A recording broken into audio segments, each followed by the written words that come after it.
Welcome back to the session. This is the science fiction panel, which I'm really privileged to run. I'm Joe Paradiso. I'm professor here at the MIT Media Lab. I'm also the academic head at the moment, too. And I've done lots of space work in my group, and actually at Draper Lab before I came to the Media Lab. So this is a topic that's resonant for me, and I've been a lifelong fan of science fiction, too. So it's even better in my case. We got two great guests here. We have Ken Liu and Mary Robinette Kowal. Sorry. And they're both highly established in science fiction. They're both winners of multiple Hugo and Nebula Awards. For those of you who don't know, it's basically the Pulitzer Prize of science fiction. It's extreme recognition. Ken was a software engineer and a corporate lawyer before turning to writing full-time a decade ago. So he's had an amazing career doing different things. His short story collections around the paper menagerie and the hidden girl become classics, among many other things he's written. He's also known for his silk punk novels, taking Asian folklore, blending with science fiction and fantasy. So he's a real pioneer there. Also, a lot of his stories have been adapted for a Netflix anime series called Pantheon that my daughter got me into just a few weeks ago. So ironically enough, I'm totally addicted. He's also known to most of us for translating Cixin Liu's amazing three-body problem novels into English, really bringing that body of work into the Western world, so it's a real achievement. Mary Robinette Kowal is also, again, won these awards. She's very well known for many things, including the Lady Astronaut series that postulate an alternate history of accelerated space deployment. I guess it starts with the calculating stars chronologically, but you started writing that with Lady Astronaut and Mars even before. Correct. So long before we had things like For All Mankind on TV, you were thinking about accelerating the space race on your own. She's also a translator, like Ken, but she translates novels from Icelandic into English, as well as being a puppeteer, which I find totally fascinating. So fascinating people in many aspects of their lives. So I'm going to kick off with a question or two, and then we'll open up to the audience to have some discussion. I'm sure you guys have lots of questions you want to ask. First off, I mean, it's an amazing week. It's great that we have Beyond the Cradle now. We're back to the moon. And despite all the political craziness in the current, even the current weeks, it's really attracted the popular imagination. It's been great to see this story rise up and being back on the moon being something that people pay attention to. And ideally, at least in the US, we're going to hopefully be back to the moon to stay. That's the goal. We're working on it. So people will be living parts of their lives out there. Going out further, though, it's an interesting call, right? Because to live in space, it's like silo for real, especially if you're on Mars and the moon. You got to dig in. There's radiation. You can't go outside. It comes at a perceptual cost at the very least. And in science fiction, what gets people out en masse to the planets, to the solar system, oftentimes can be something like a catastrophe, right? So Mary Robinette in your novels, Lady Astronaut, there's a catastrophe on Earth. It's one that has a clock attached to it, so you have time maybe to accelerate a process. But that's what gets people out. A little bit like Neil Stephenson's Seven Eves, same idea, catastrophe, people get out. How do you guys think we'll go? Do you think people will go en masse into the solar system? If so, what do you think would get us to do this? Go for it. So I love the idea of us moving out into the solar system. Realistically, it's a really hostile place, right? So when we talk about it, I think the things that we have to talk about aren't so much the mechanical infrastructure. I think those are problems that are well on their way to being solved, as we heard in the previous panel. I think the problems that we're going to have to solve to get people to move out are humanitarian problems. It's going to be questions about how are we, what does a sustainable economy look like that's not exploitative? What are the arts that we're going to move out there? When we look at models within the Earth, the places that have the most robust, longest-lived societies are the ones with an active arts culture, are the ones with active civil engineering. And those are the problems that I think that will help us move out into space. one of the panelists previously talked about how humans are explorers and we're curious. Actually, most of us, everyone here, yes, but most humans actually don't move that far away from where they live. So the ones who go out there are the outliers.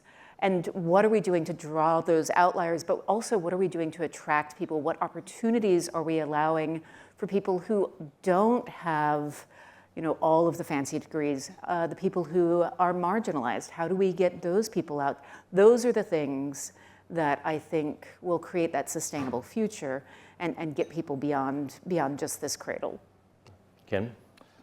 So I get this sort of question a lot, which is, as a science fiction author, what do you think we can do to make space exploration and settlement a reality? I've always been a little hesitant about answering them because it seems to me that science fiction authors are not very good people to answer this question.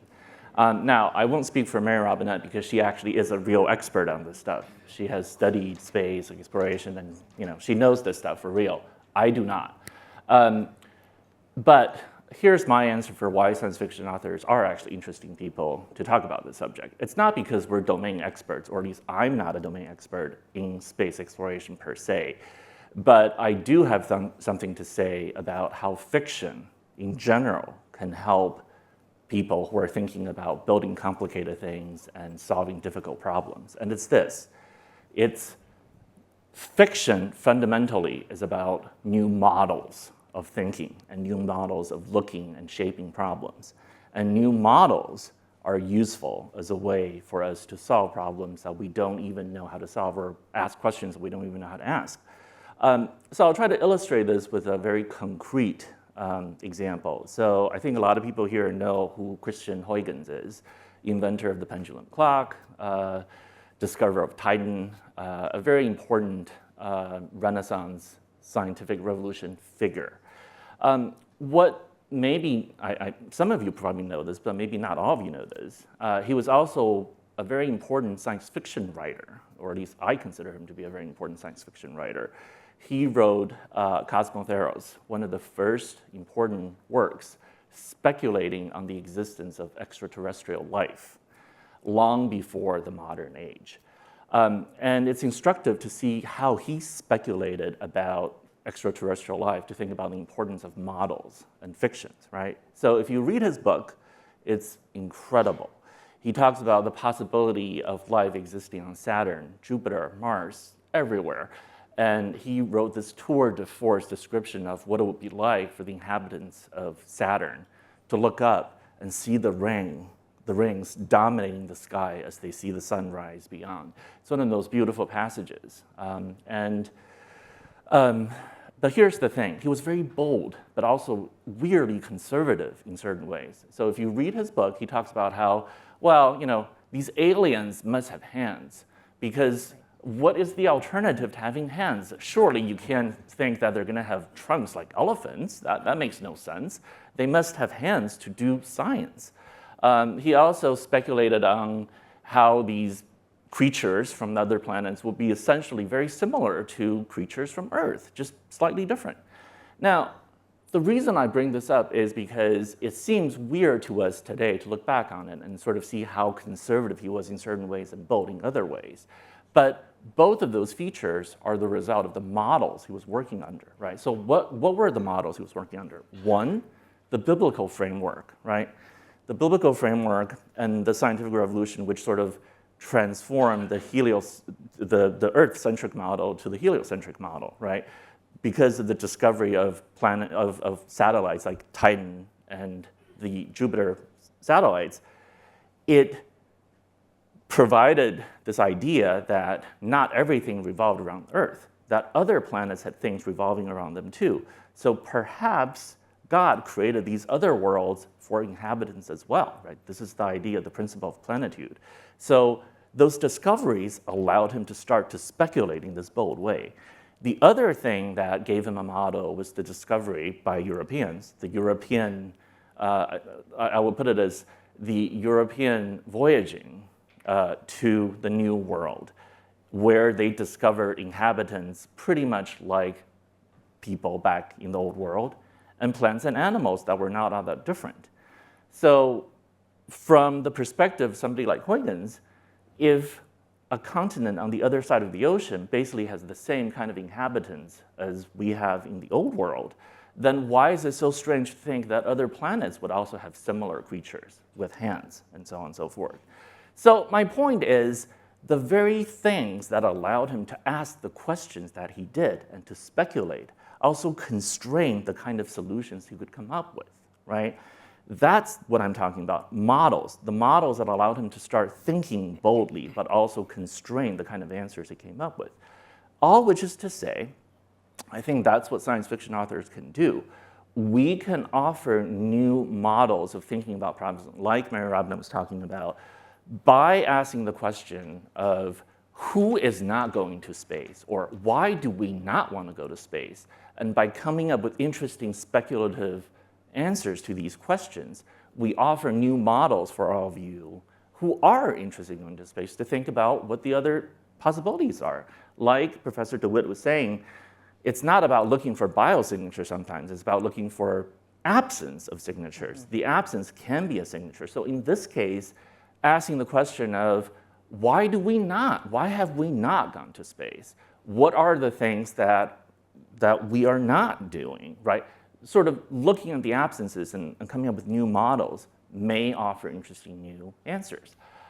So that is my justification for why I think science fiction authors may be interesting. So. Yeah, without a doubt, you guys do make it interesting because you explore all these possibilities long before we can actually realize them. And I can riff on it in a couple of ways. Mary Robinette, you talked about, in a way, the role of media and art in trying to portray the magnificence of what this could be, or reasons for people to go. It reminds me of, this dates me, Clifford D. Simak's novel City. I don't know if you guys. Yeah. So the reason humans left because the mutants wanted to get rid of them, and they co-opted advertising to get them to go to Jupiter and have themselves biotransformed, because it was so wonderful there. So that's kind of intriguing in a way people can be manipulated to, or encouraged to have another view just via the culture. Science fiction, of course, does play a big role in this too. That's why we're all in this room, because we believe in the dream to some extent. Well, like one of the things that I got to do a couple of years ago was run a space economy camp for writers through University of Arizona, where we brought in economists and science fiction writers and then a bunch of students and looked at these different models for different futures. Some of which were based on capitalism, some of which weren't. But one of the things that was true across the board when we were looking at historical examples and modern day is the power of idioms and aphorisms. So if you look at Robert Heinlein's The Moon is a Harsh Mistress, one of the things in there that's like actually painted on their flag is there ain't no such thing as a free lunch. That's a very different lunar world than a world that would be based on the aphorism, a problem for one is a problem for all. Those are two totally different societies. So one of the things that you can do as humans now is to start shaping things just by introducing catchphrases and aphorisms that shape the way we think about things. And that's one of the ways that, again, science fiction can do. We can model, like, we have a tendency to lean into the, how can things go terribly, terribly wrong? But also looking at, like, what would a path be for something that we want to live in, a world that we want to, a future we want to inhabit, and looking at using aphorisms, idioms as ways to bridge those gaps.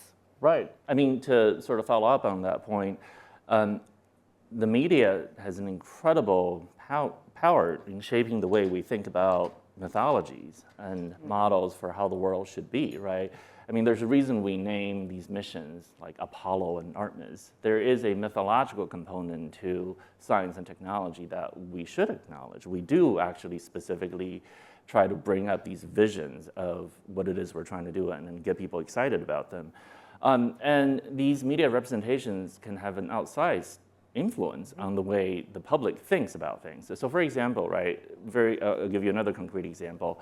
A lot of people consciously or subconsciously understand life through the games they play.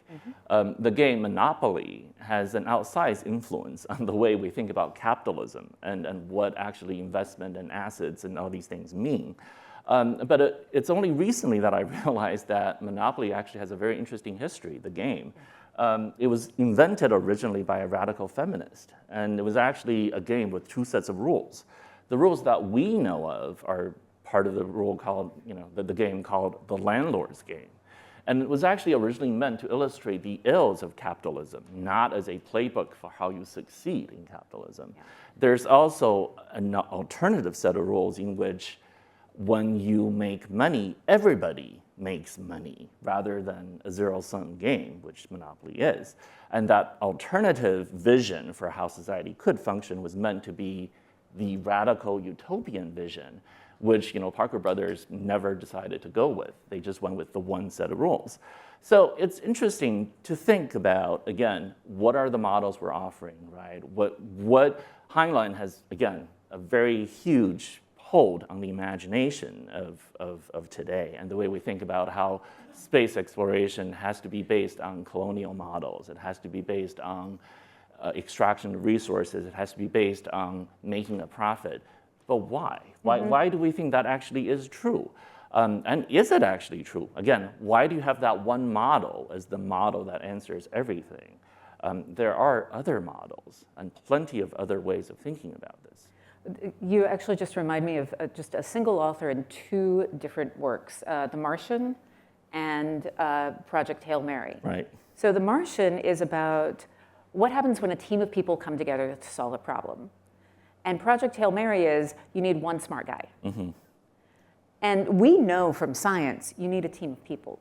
And the thing that happened with The Martian was that the recruitment numbers at NASA, the next time they had the astronaut applications, those it was in magnitudes of more people. I don't remember the actual numbers, but it is this power of narrative. So even when we are talking, humans are made of narrative, even when we're talking to each other, we can tell stories, we can frame things in ways, even if you aren't a fiction writer, you can frame things in ways that help people understand things. The power of the anecdote versus actual data. Anecdotes always win, even if they are not true, which is very frustrating. We're forged on our stories. I mean, it's all about the story. The facts matter, sure, at MIT, but the story has so much power. Yeah. And you can look at all kinds of alternate worlds that way, too. There's been a strong trend, at least in especially televised media, towards dystopias, right? And we talk about that a lot here. My colleague Kevin Esvelt's trying to look at ways for the human species to survive, and are there alternative visions that give people a path forward?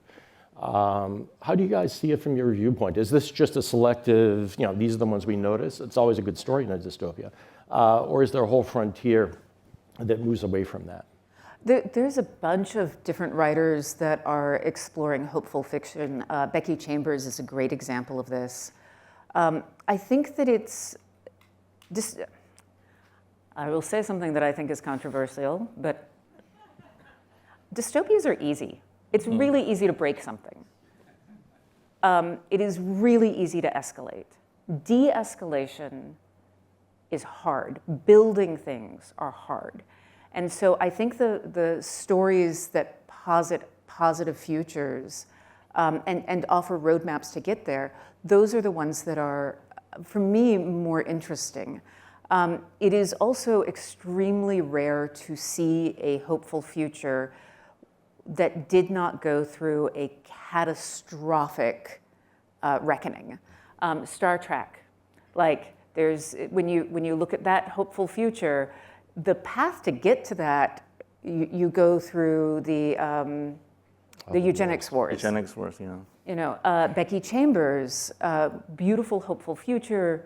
The path to get to that is catastrophic climate change and having to abandon the Earth because of that.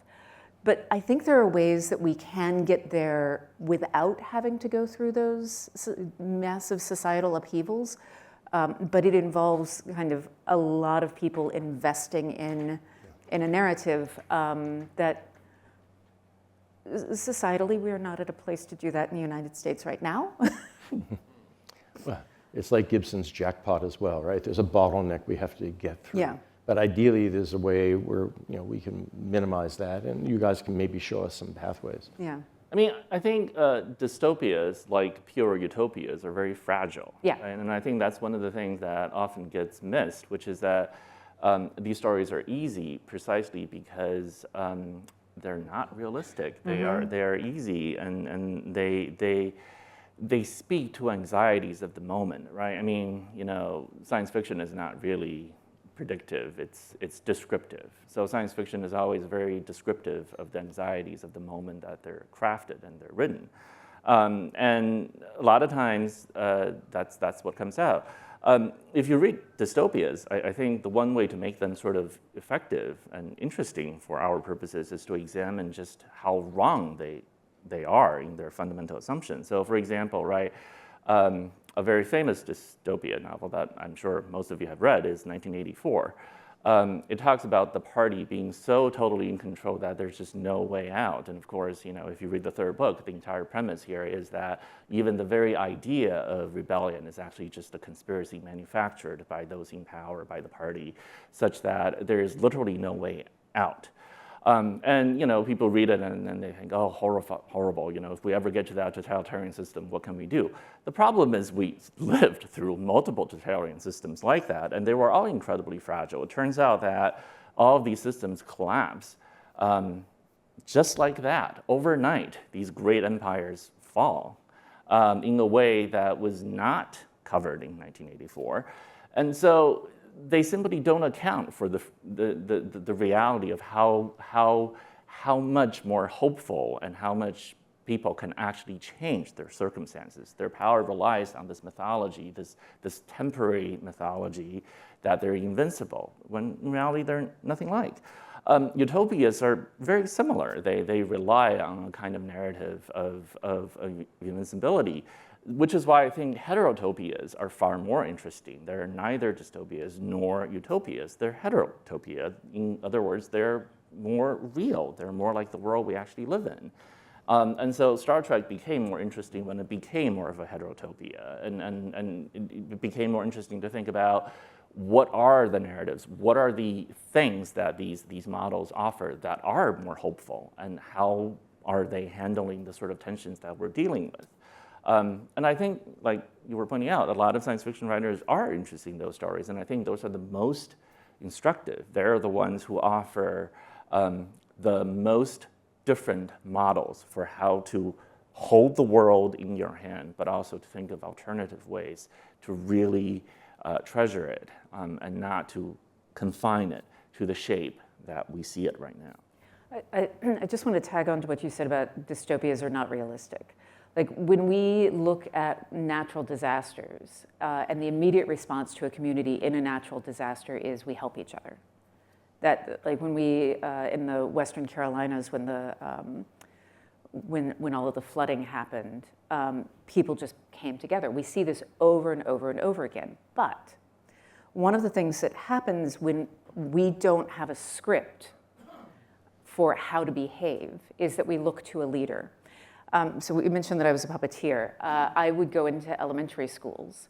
And the thing in an elementary school is that there's something that we call the herd effect, which is kids don't know how to behave.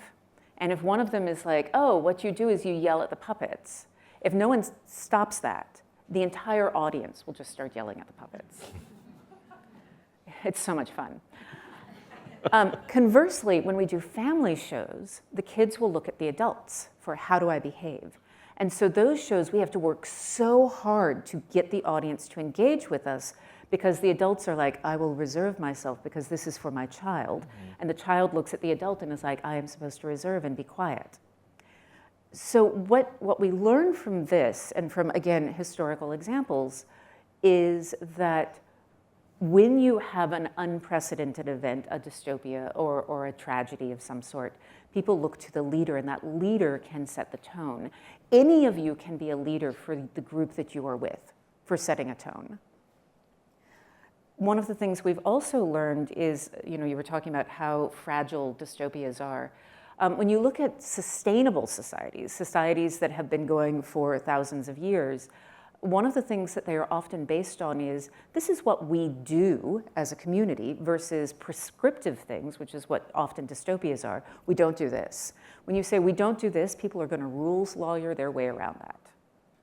But when you say this is what we do, we help our neighbors, we do these things, this is how we behave, this is what a good society member looks like. One of the things you can do, again, like if you're just doing small group things, someone is misbehaving, calling them out can actually sometimes publicly can cause them to misbehave more. Calling out good behavior can cause a ripple effect where people want to do that more. So when you're looking at trying to build these sustainable societies in space, these are the kinds of things that you're looking at. I'm also going to say one other thing about dystopia, which is dystopias are not evenly distributed, and we are living in a dystopia right now. Not the one that we're all like, ha ha ha, it's a dystopia. It's like there are people on Earth that are experiencing dystopia right now. We are in the capital city of the Hunger Games. We are all in a place of privilege. But dystopia is happening, and that is a reality. Yeah, it's certainly a complicated time, and you're right. Reality is not evenly distributed to walk the frame. And dystopia has been, like, the United States is built on a dystopia. Yeah. I mean, many ways to tie into that. Yeah.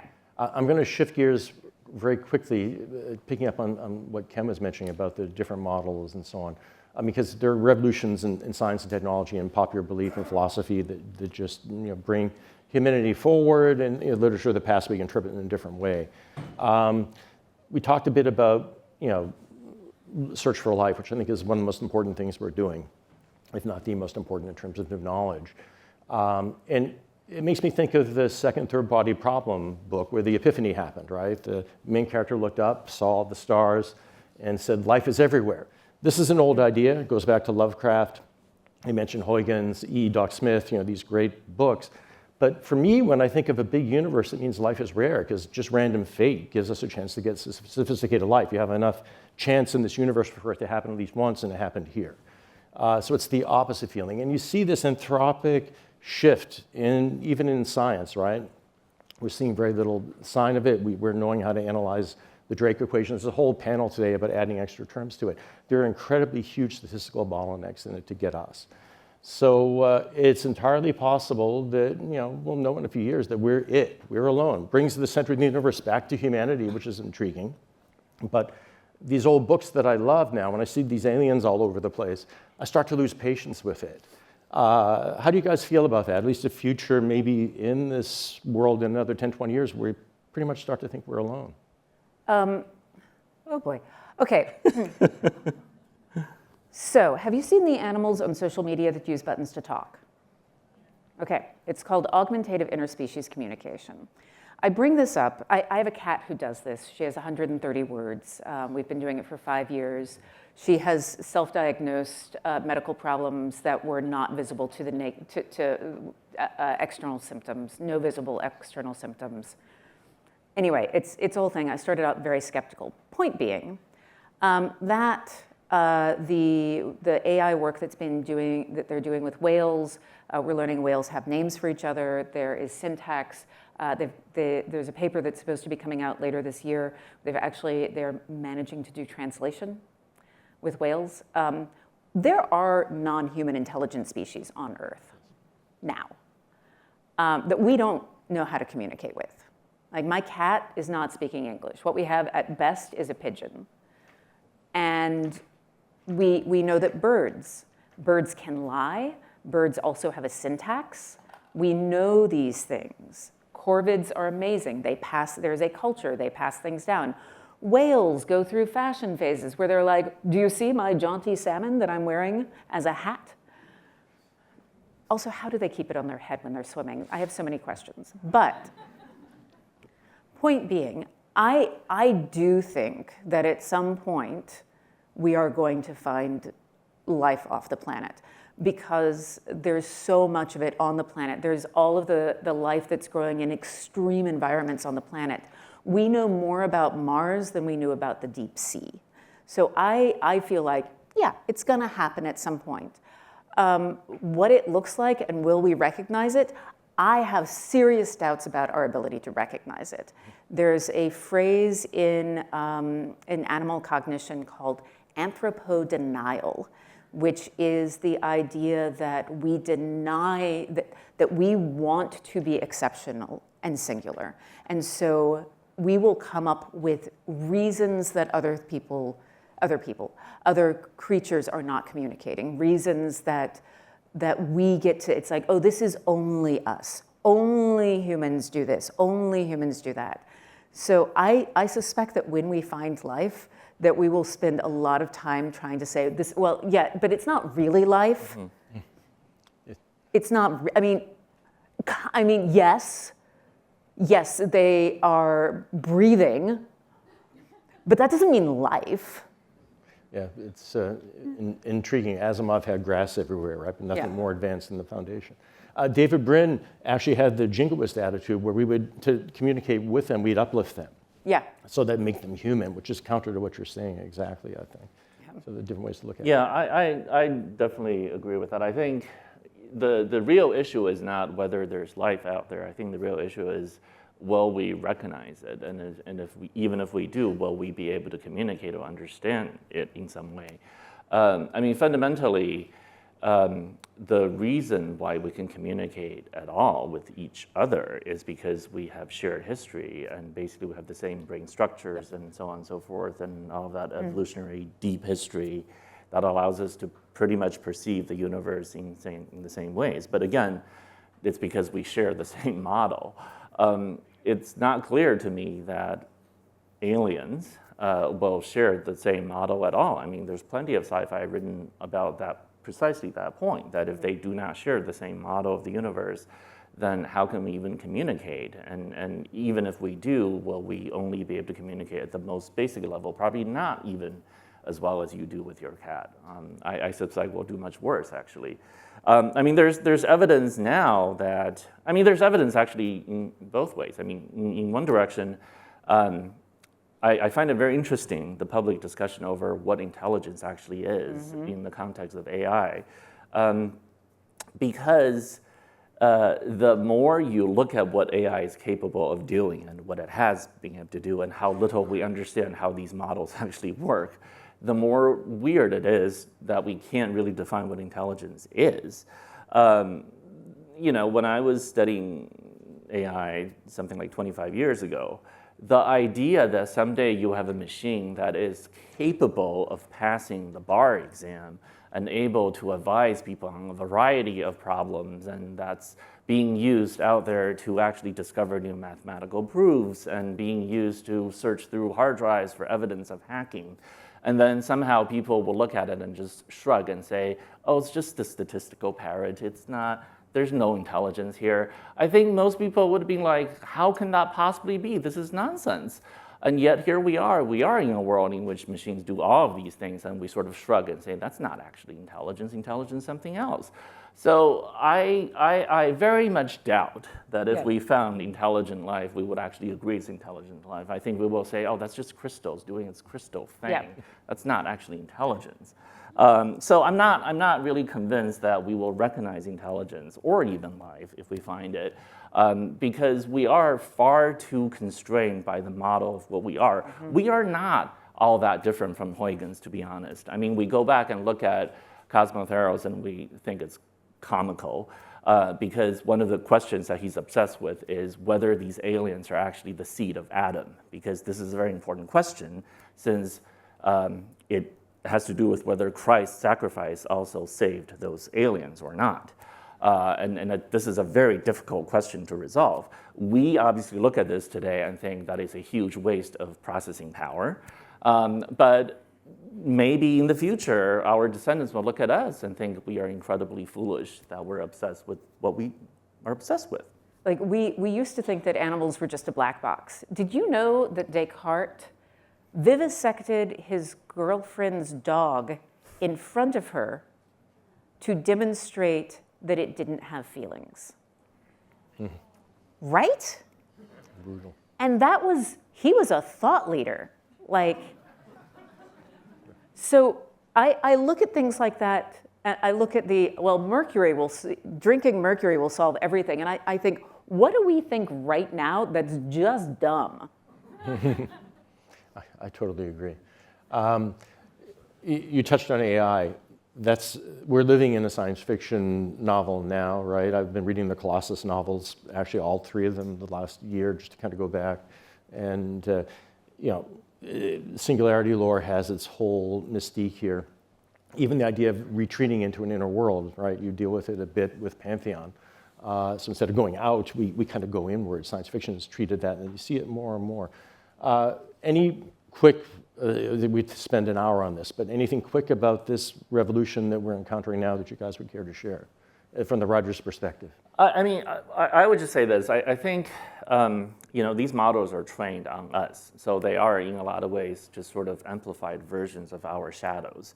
And so I think the enthusiasm about making new discovery with these models need to be cabined by the fact that they are fundamentally following our own models of thinking. I'm not convinced that they really will lead to revolutions of the kind that I'm envisioning.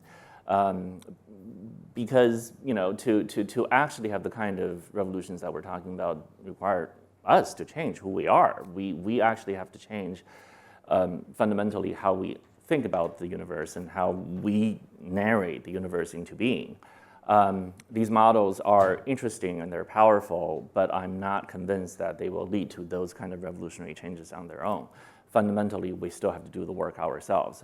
In other words, I don't personally believe this vision of AGI being constructed and we can all just fall down and worship the machine god. I don't think that will happen. I think fundamentally we humans still have to do the hard work of becoming post-human. Yeah, storytelling is at its core decision-making all the way down. And the thing is, since we are made of narrative, and it's designed to hack the human brain. For me, the thing that's interesting is that connection. There's a thing that we say in puppet theater that the difference between a puppet show and playing with dolls is that one of them has an audience. And so it's about that conversation that the puppet is created in the liminal space between us. When I write, I put down words on the page, and I am relying on you to build that world in your head.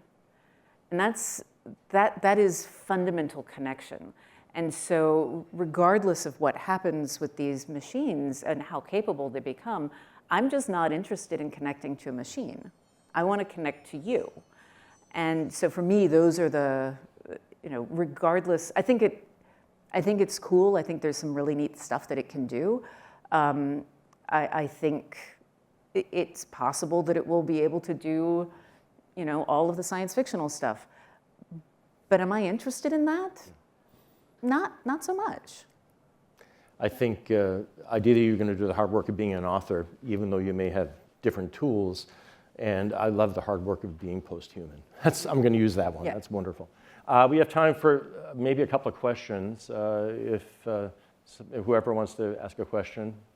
Okay, if you can grab a mic and... Thank you. Harry Allen, MLK visiting scholar here at MIT. Thank you for your ideas. During the last panel, I was looking at the words low Earth orbit, and I was thinking, Leo would be a good name for a show or a movie about a low Earth orbit law enforcement officer. Who is also a Leo? Who's also a Leo. Who's named Leo? Who's named Leo? Leo. I was just wondering why they didn't put the last panel together with you guys. Because, like, when you look at an architectural rendering, no one is ever walking through the hallway carrying a machete. Everybody's just very placid. And I can't believe for a second that when we put, satellites or space stations up in space, that people aren't going to go nuts, people aren't going to divorce, people aren't going to, want to throw up. We have currently one of the most anxious, youthful populations that has ever existed. So what happens when we put them in space? And it seems like this kind of question or consideration is beyond the futurists, the technologists, I should say. The futurists sound more realistic about what the future might look like than the technologists do, which is weird to me. So first, you would probably like my book, The Martian Contingency, which actually deals with this. Second, we have some models for this. Not a lot of them, but there's some things that have happened in Antarctica and a couple of the other polar exploration things that give us an idea of what happens when you have crime without law enforcement. And these are very interesting models to look at because people do have breaks. There's also the question of what kind of law enforcement do we have? Because talking about what Ken was talking about before, the models, there's a big difference between the models of punitive justice or keeping people safe by pinning in the criminal and restorative justice or rehabilitation, where like one of the potential models is this person committed this crime because they are having these emotions.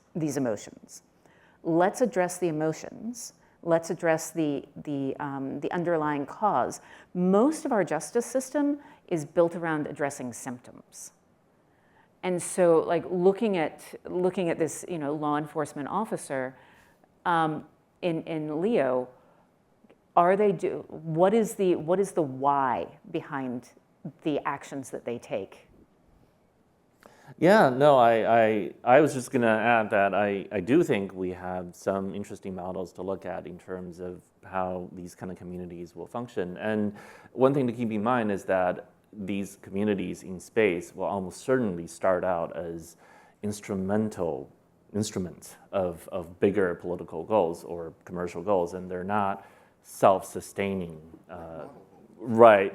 So in some ways, they're always going to be not self-governing, but rather extensions of existing societies in some sense.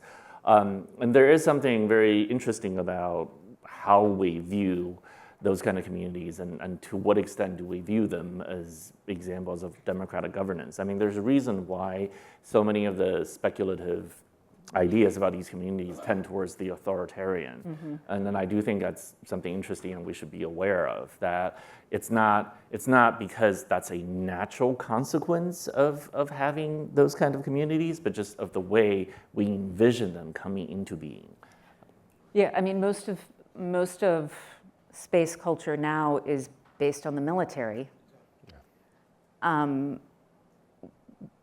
We don't have to do it that way.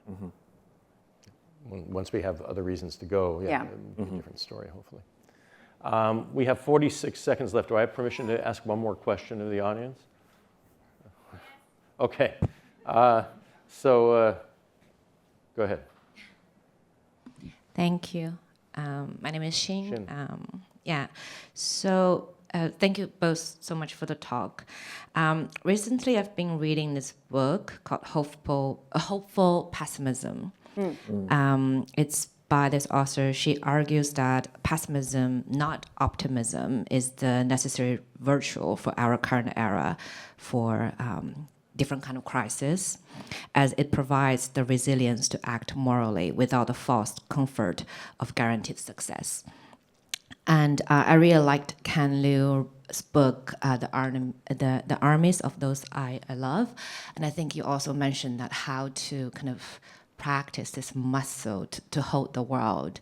I think, as Joe mentioned, that we're living in a really difficult time and complicated time, as always we do. So maybe my question is around, do you think it's possible, particularly in this room, that as scientists, engineers, technologists,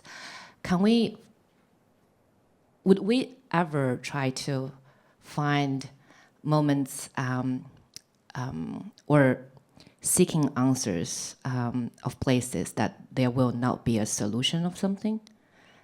Does that make sense? In a way that perhaps like not everything is solvable, and in those circumstances, how do we deal with the world? So frequently things are not solvable because they are complex. And so one of the things that you can do when you're approaching a situation like that is to break it into different problems. Take like, how do we live in space? That is like 10 problems in a trench coat. So you can break it into different problems, and then each of those problems individually might have a solution. And what you do is you prioritize, but that priority is based on what you value. And so even when you're looking at failure states, looking for a failure state that is most closely aligned with your values, like being up for an award, not a thing I have any control over. But the failure state of not winning the award, like I have no control over it, I can't do anything of that. But I can align the not winning the award with my value system, which is to be excited, to be gracious, to be the best dressed person in the room. Those are things that I can align. And so I think that that's something that you can do when you look at an unsolvable problem, break it into the smallest pieces you can, and then even if there's no solution, looking at this is what I value and how do I get as close to that as possible.